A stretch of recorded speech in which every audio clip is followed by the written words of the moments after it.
Warahmatullahi wabarakatuh. Nama saya Sari Dewi Saraswati dengan NIM 2104366. Di sini saya akan memaparkan buku Psikologi Olahraga bab 1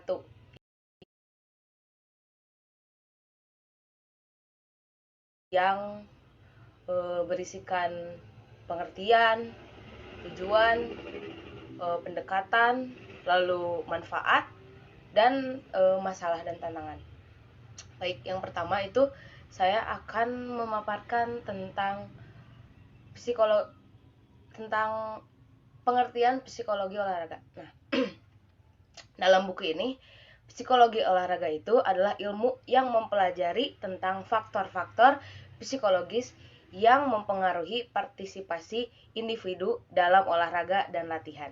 Nah, psikologi olahraga juga mempelajari tentang seluk-beluk individu dan perilakunya dalam berolahraga dan latihan dengan menerapkan teori dan konsep psikologi yang ditandai oleh interaksi antar individu, lingkungan fisik, dan lingkungan sosial mereka. Tujuan psikologi olahraga di buku ini jadi ada dua tujuannya itu.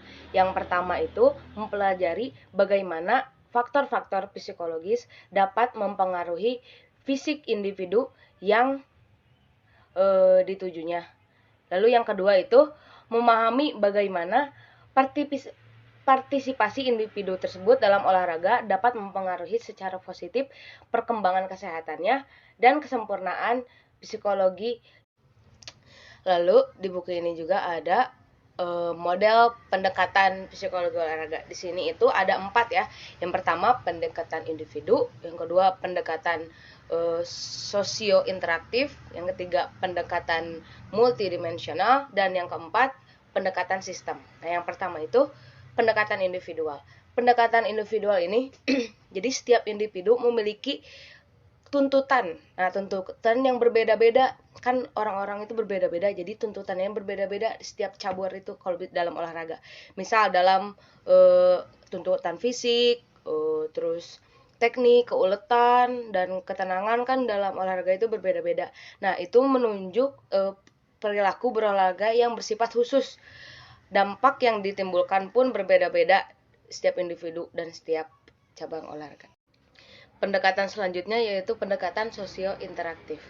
Nah, pendekatan ini didasarkan pada eksistensi manusia sebagai makhluk sosial yang membutuhkan satu sama lain. Nah, olahraga kompetitif itu adalah salah satu contoh dari interaksi sosial ini, sosio-interaktif ini. Nah, dalam olahraga kompetitif atau pendidikan jasmani, bisa juga dimasukkan pendidikan jasmani, ditandai oleh interaksi sosial seperti murid dengan guru atau atlet dengan pelatihnya yang bersifat timbal balik antar satu individu dengan individu yang lain.